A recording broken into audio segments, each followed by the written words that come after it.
J'ai 26 ans et je m'aperçois que dans ma vie, j'ai peur de beaucoup de choses. Et je vous parle pas de la peur des araignées. Vous allez me dire, comme tout le monde a peur de tout un tas de choses et c'est pas un problème. Mais j'ai souvent remarqué quand même que chez moi, le mot peur revenait très régulièrement. Et comme je vous disais, c'est pas la peur d'une araignée ou pas la peur d'un insecte, c'est des peurs bien plus profondes que ça. La peur de démarrer une routine, par peur d'abandonner et de pas tenir, ou peur de démarrer un projet et finalement de l'abandonner encore une fois, ou d'avoir réussi à faire ce projet, mais de se confronter à la première difficulté et arrêter, abandonner parce que ça devient trop dur et que j'ai peur de ne pas y arriver et j'ai peur d'échouer. Si vous ressentez ces peurs, sachez que vous n'êtes pas seul. Je pense qu'on est nombreux à ressentir ça. Ça m'empêche en fait de faire certaines choses que j'aimerais, mais j'ai trop peur de ne pas y arriver, j'ai trop peur d'échouer pour réussir à faire ces choses-là. Et quand je vois certaines femmes qui sont très inspirantes, qui sont plus jeunes que moi ou même plus âgées ou qui ont mon âge et qui ont des projets de fou, qui arrivent à vivre de leurs rêves, à faire ce qu'elles aiment et ce qui les anime, avoir le corps qu'elles veulent parce qu'elles vont au sport, elles mangent correctement, d'avoir le boulot dont elles rêvent parce qu'elles mettent tout en place pour l'avoir. Et je me dis mince, mais qu'est-ce que j'ai loupé? Qu'est-ce que j'ai mal fait?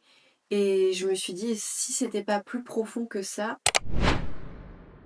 Et si ce n'était pas mes peurs qui m'empêchaient de faire tout un tas de choses?» Alors attention, je ne les prends pas du tout comme des excuses, mais plutôt comme une explication qui me permet du coup de les transcender et d'aller au-delà de ces peurs pour aller vers la vie qui me plaît plus et aller vers un objectif finalement. En ayant ces pensées, je me suis fait la réflexion que la peur survient lorsqu'on détecte un danger. Par exemple, on voit un ours dans un parc, on va avoir peur, ça va nous faire tout un tas de réactions chimiques corporelles pour détaler parce qu'on a identifié un danger comme le fait qu'ils peuvent nous manger ou nous attaquer ou quoi que ce soit.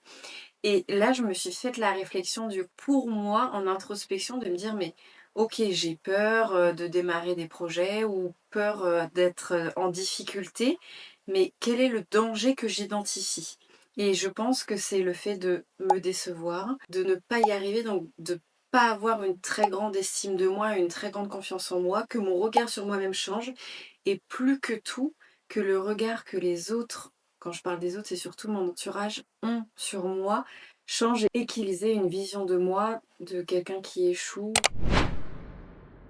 C'est un petit peu le fonctionnement que j'ai eu. J'ai réussi à me lancer dans des projets, mais à la première difficulté, je me suis arrêtée en fait parce que je savais pas forcément comment faire autrement et ça me faisait peur et voilà. Donc j'aimerais que les choses changent et je sais qu'elles peuvent changer parce qu'il y a d'autres femmes et d'autres hommes qui y arrivent. Donc je vois pas pourquoi moi j'y arriverais pas en fait.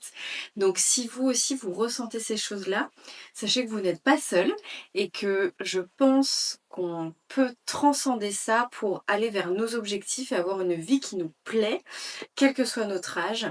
J'ai envie de changer tout ça et je pense vous emmener avec moi dans ce parcours, dans ce chemin, parce que oui, j'ai 26 ans, bientôt 27, et de nombreuses choses me font peur.